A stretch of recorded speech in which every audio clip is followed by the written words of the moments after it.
One who is in a lower grade of social life cannot accept the profession of a higher class unless necessary.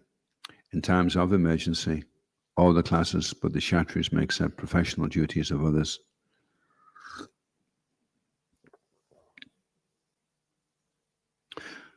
The means of livelihood known as Salanchana, Amrita, Ayachita, Mrita Yachna, Pramrita, Karshana, and Sachanrita, Vanicha, may be accepted by everyone but the Kshatriyas.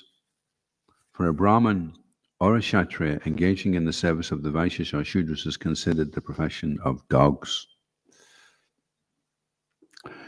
Narada Muni also described that the symptom of a Brahmin is controlled senses. The symptoms of a Kshatriya are power and fame. The symptom of a Vaishya is service to the Brahmins and Kshatriyas, and the symptom of a Shudra is service to the three high classes. The qualification for a woman is to be very, very faithful and chaste wife. In this way, Narada Muni described the characteristics of higher and lower grades of people and recommended that one follow the principles of his caste or his hereditary occupation. One cannot suddenly give up a profession to which he is accustomed, and therefore it is recommended that one gradually be awakened. The symptoms of Brahman, Kshatriya, Vaishya, and Shudra are all very important, and therefore one should be designated only by these symptoms and not by birth. Designation by birth is strictly forbidden by Narada Muni and all great personalities. So the first translation doesn't have a purport, but the second one does. So I'll just read. Shukadeva Goswami continued, after hearing about the activities and character of Prahlad Maharaj, which are adored and discussed among great personalities like Lord Brahma and Lord Shiva, Yudhisthira Maharaj, the most respectful king among exalted personalities, again inquired from the great saint Narada Muni in a mood of great pleasure. So text 2. Shri Yudhisthira Uvacha Bhagavan Shrotam Ichami Nyanam Dhamam Sanatana Vanashram Chara Yutam Yat Puman Vindate Param Shri Yudhisthira Uvacha Bhagavan Shrotam Ichami Nenam Dhamam Sanatanam Vanashramachara Yutam Yat Punan Vindate Param.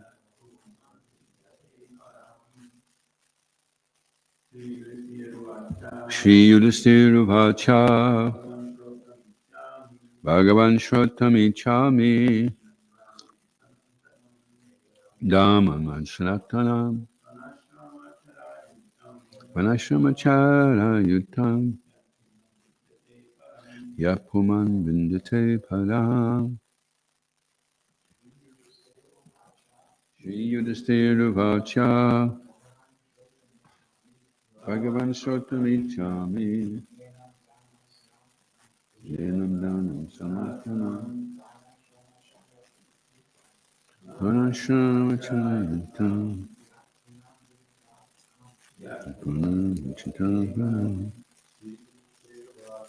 Shri Yudhisthira Vacha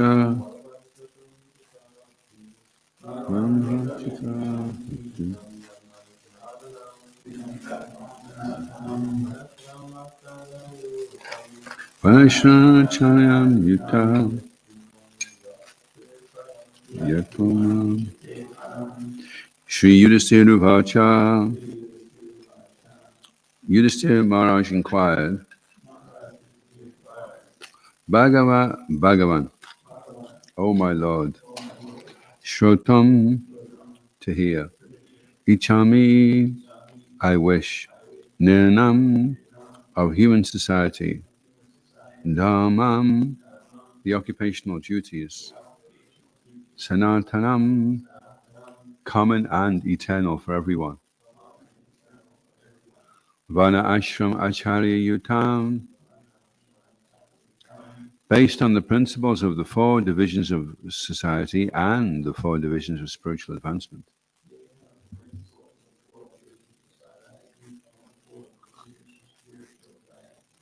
Yat, from which Puman, the people in general, Vindate, can enjoy very peacefully. Haram, the supreme knowledge by which one can attain devotional service.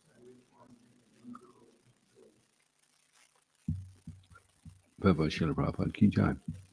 Sanatan Dharma means devotional service. The word Sanatan refers to that which is eternal, which does not change. Oh, sorry. Maharaj Yudhisthira said, "My dear Lord, I wish to hear from you about the principles of religion by which one can attain the ultimate goal of life, devotional service. I wish to hear about the general occupational duties of human society and the system of social and spiritual advancement known as Varnashram Dharma." Responsible, please. Maharaj Yudhisthira said, "My dear Lord, I wish to hear from you about the principles of religion by which one can attain the ultimate goal of life, devotional service. I wish to hear about the general occupational duties of human society and the system of social and spiritual advancement known as Varnashram Dharma." Srila Prabhupada Ki Jai. Sanatan Dharma means devotional service. The word Sanatan refers to that which is eternal, which does not change, but continues in all circumstances. We have several times explained what the eternal occupational duty of the living being is. Indeed, it has been explained by Sri Chaitanya Mahaprabhu. Jivara Swarupa Hoy, Krishnera Nichidas. The real occupational duty of the living entity is to serve the Supreme Personality of Godhead. Even if one prefers to deviate from this principle, he remains a servant because that is his eternal position. But one who serves Maya, the illusory material energy, the Krishna consciousness movement, therefore, is an attempt to guide human society to serving the personality of Godhead instead of serving the material world with no real profit. Our actual experience is that every man, animal, bird, and beast, indeed every living entity, is engaged in rendering service. Even though one's body or one's superficial religion may change, every living entity is always engaged in the service of someone. Therefore, the mentality of service is called the eternal occupational duty. This eternal occupational duty can be organized through the institution of Varnashram, in which there are 4 Varnas, Brahman, Kshatriya, Vaishya, and Shudra, and 4 ashrams, Brahmachari, Grihastha, Vanaprastha, and Sannyas. Thus Yudhisthira Maharaj inquired from Narada Muni about the principles of Sanatan Dharma for the benefit of human society. Om Agyanatamaranda Shaganandjana Shalakaya Chaksharam Malitam Yena Tasmai Shri Guruve Namaha Shri Chaitanya Manobhistam Stapitam Yena Bhutale Swayam Rupa Kadamayam Tadati Swapadantikam Jai Shri Krishna Chaitanya Prabhu Nityananda Shri Advaita Gadadha Shri Vasadi Gaura Bhaktarinda Hare Krishna Krishna Krishna Hare Hare Hare Rama Rama Rama Hare Hare. Shishikotitaya Mahaprashashi Ki Jai. Vanchikalpatrubhyascha Kripasindubhyeva Paditnam Bhavanebhyo Vaishnavebhyo Namo Namaha. So Srila Prabhupada says that Sanatan Dharma means devotional service. And Lord Chaitanya also says, Jivara Swarupa Hoy, Krishnera Nichidas, everyone is a servant. Even if one prefers to deviate from this principle, he remains a servant because that is his eternal position. The Krishna consciousness movement, therefore, is an attempt to guide human society back to serving instead of serving the material world. So everyone's engaged in some type of service, and that mentality of servitude is the eternal occupational duty. And then it can be organized through the institution of Varnashram. Thus Maharaj Yudhisthira inquired from Narada Muni about the general principles of Sanatan Dharma for the benefit of human society. So our line is a whole succession of teachers, all concerned right from the very word go with the speaking of the Bhagavatam. The sages had gathered at Naimisharanya, and they were saying, Buri, Buri, Buri, Buri, Buri, Buddhani, Buddhi Kamani, Shrotavyani, Vibhagasa. There are many varieties of religion. How can we learn the essence of this for the benefit of all living entities, that they can be fully satisfied? Some prasidati. And Savepam Samparod Amoyate Bhakti Adhoksaja Krishna Suprasidati. How can they be satisfied? And how can they learn? So they were already aware that by rendering devotional service, this is really what everybody needs to do. They were experiencing themselves the complete satisfaction, but that wasn't. But they weren't satisfied with that. They were thinking, well, Kali Yuga is coming, and it was a lot better 5,000 years ago. But then they were concerned, and they could see what was coming, and they were thinking, well, how can we establish devotional service, and how can we benefit people? So it may be a little bit frustrating sometimes if you're out there and you're doing book distribution. You're thinking so many books are going out, and it seems that so few people are coming forward and joining and taking up devotional service. And even those that do come forward and take up devotional service may at some point fall away. So it's important to remember that everyone that comes in contact with Krishna consciousness via a book or hearing a holy name or taking some prasadam, they achieve mahapunya. They will get a human birth in their next life. And so already auspiciousness is there. Maybe not the ultimate auspiciousness, but the beginning of auspiciousness, at least. And for ourselves, the next stage, Swasti Aina. Aina is journey, like Ramayana, and Swasti is auspicious. So we have embarked upon this auspicious journey, but it's not a given that when we start the journey, that we will achieve the destination in this lifetime. If we can pursue the process for our entire life, then Srila Prabhupada, he gives us this special covenant that he's drawn up with Krishna, that if you follow 4 regulative principles, you chant 16 rounds, and you cooperate in spreading Krishna consciousness, then this is the last lifetime, you'll go back. So it may be that a person does fall away from following the principles and chanting 16 rounds, but he started on the path. The Swasti Aina has begun, and in due course he'll continue on. And is it the 8th chapter where Krishna explains to Arjuna that he'll take birth in his next life? If he's practiced for a long period of time, then immediately he takes birth in a family of transcendentalists. And if he's only practiced for a short period of time, he goes and he enjoys himself for some time. He has material desires. Krishna's okay with that. Okay, so you go and enjoy yourself, and you come back down, and then you continue on in your spiritual practices. So looking at it from that point of view, then everything is auspicious. We either go back over a few lifetimes, we go back in this lifetime. At least we're saved from Mahato Traite Bhaya, which is the most dangerous fear, is to lose the human form of life and fall back down into the animal species or the insect species, and then have to slowly evolve back up to get that human form of life again. So it's very auspicious, and this time of the year people are naturally more inclined to be charitable, so we can really use that to their benefit and give them Srila Prabhupada's books at the same time. Any questions or comments?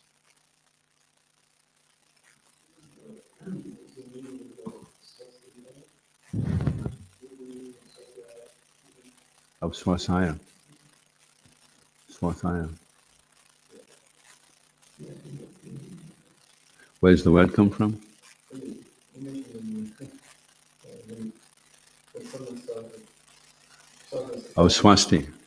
Swasti Aina. Swasti Aina is an auspicious journey. It's in the last year at the Sanktam Festival.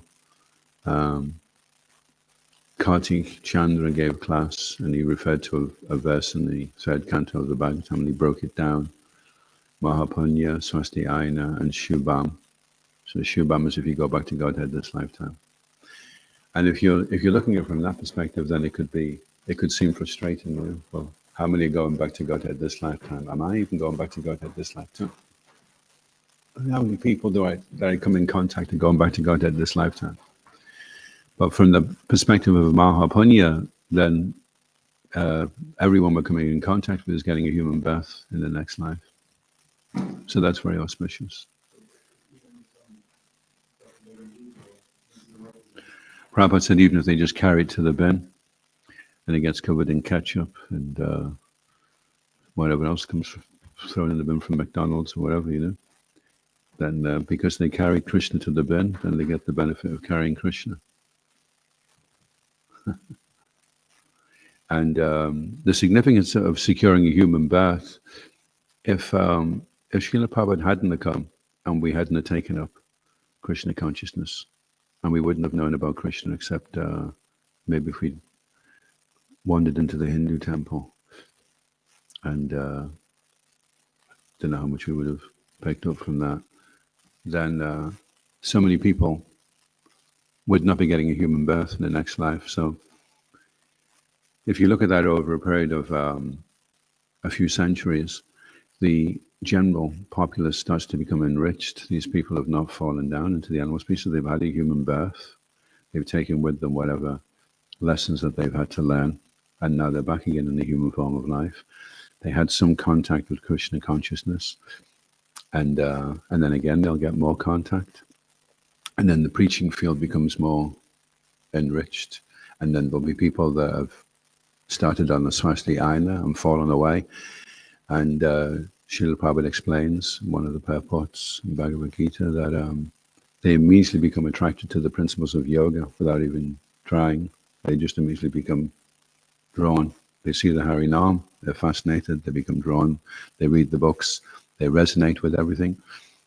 When Shiva Ramaj, he got the Krishna book, and as he was reading it, halfway through each pastime with Krishna, he was already aware what the end was going to be. He was already familiar with it.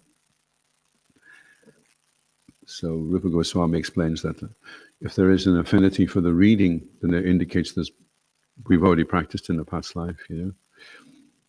So then the whole connection with Krishna consciousness becomes a lot stronger, and then the caliber of devotee starts to improve more and more, you know. And over a period of a few centuries, then we'll have very powerful. Plus also, Prabhupada said the demigods are queuing to take birth. Now, if you're in a queue, right, and you're a demigod and you're looking down, and there's not a lot happening right now, they're just getting started in practicing Krishna consciousness, you may go to the end of the queue to wait until there's some big temples and there's a lot, and then take birth. So in the future, as Krishna consciousness becomes more established, then great personalities will start to become prominent in our society, very charismatic, powerful preachers, and then everything will gain more and more potency. And Uttama Prabhu, in his offering to Srila Prabhupada, was saying he sees the two challenges for ISKCON is one, can we continue on in the proper mood when all Prabhupada's disciples have left? And the second challenge is, can we handle the success that will come as we become more established and not become deviated? So two different ways we could become deviated from pure devotional service. And then the message could become watered down, and then it becomes like another form of Hinduism, where you just do these rituals, and you turn up on Sunday for the feast, and everything's okay because I've done my bit, done my rounds, I'm following the principles, I'm pious. I'll at least be going to the heavenly planets. So he says in his offering that he sees those the two challenges. And so As we go on in devotional service, as ISKCON goes on, how will we retain that legacy that Srila Prabhupada gave us? And hearing about Prabhupada through the memories and reading, and actually Shiv Raj was, he's just recently said in my part, he says, oh, by the way, who listens to Srila Prabhupada on a regular basis, preferably every day? And one person put the hand up. And he goes, okay, so that's a problem. Because just from reading Srila Prabhupada's books, you won't understand how Srila Prabhupada presented the philosophy. You have to hear Srila Prabhupada speaking to really understand. Prabhupada he had this ability to present the philosophy in such a way that we could misunderstand, and we could apply it very practically, very pragmatic. And although there are other factions that are preaching about Krishna, if you look in their book banks, you'll see they've all got Prabhupada's books. There's nobody else's books that are convincing people to take devotional service but Prabhupada's books. So that's great. You've taken up devotional service, Swasti Aina, you're on the auspicious journey. But now you need to become familiar with the founder, the one that was empowered to spread Krishna consciousness or connection to the Chaitanya tree. And so yeah, when Srila Prabhupada is speaking, I've got that that little thing where you've got all the lectures. So I went through all the conversations and the stories, and now I'm right at the beginning now. That Srila Prabhupada, right in the very, very beginning, speaking Bhagavad Gita classes. It's really, really early days, and he's speaking with such a strong voice, like almost a high-pitched voice, so urgent. He's really hanging on every word, really hammering it home with such an intensity, and it's so important to establish. Although externally it would seem, well, there's nothing happening. There's just a few hippies there, and he's got nothing, But he's not in the least but discouraged by that. He's on such a mission. He's so determined, and he has such a vision of what's going to unfold. So hearing that conviction and how much faith Prabhupada has, that's very powerful, very moving. And from that, he was able to inspire the whole society, started to really, really build up. So it's important for us as members of ISKCON to be very conversant with the founder Acharya, his standards, his attitudes, his modes of preaching, and that will help us to better understand his books, better apply his books, and then that will help us to chant better. And everything will come from the chanting. If we're chanting purely, then everything else will come. If we don't chant the holy name purely at the time of death, then we've missed the boat, no matter what we do. We can do so much, but ultimately we have to know how to chant Shuddhanam, especially at the time of death. Okay, any? Yes.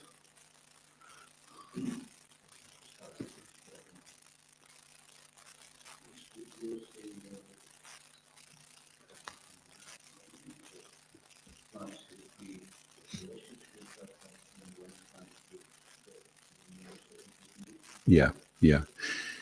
We'll understand how to preach, actually. That's what he was saying, because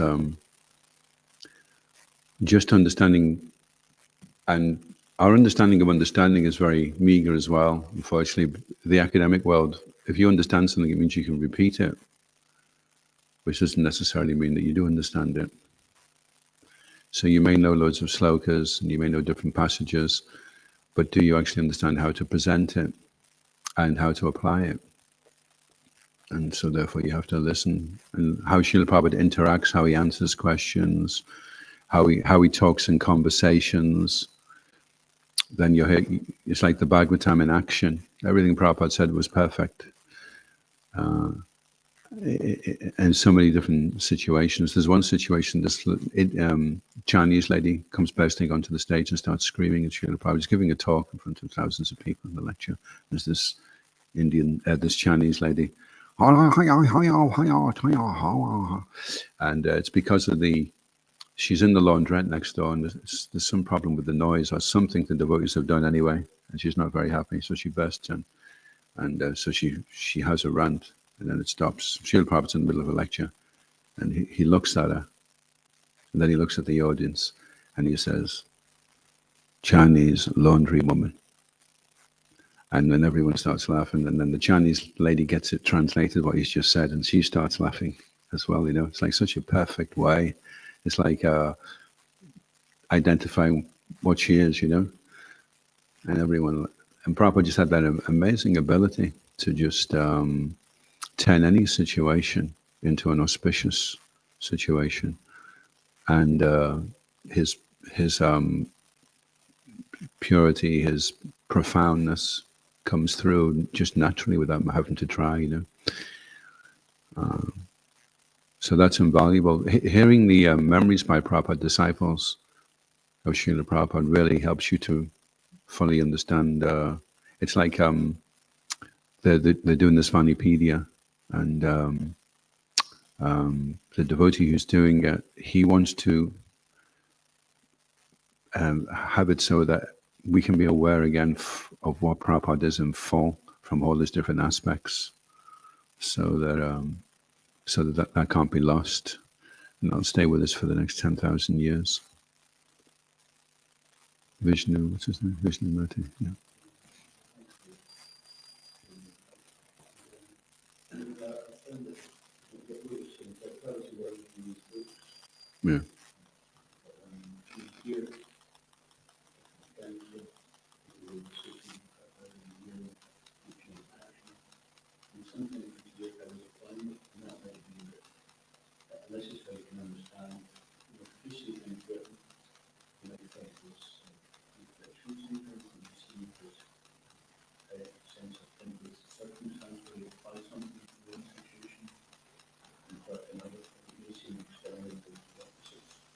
Yeah.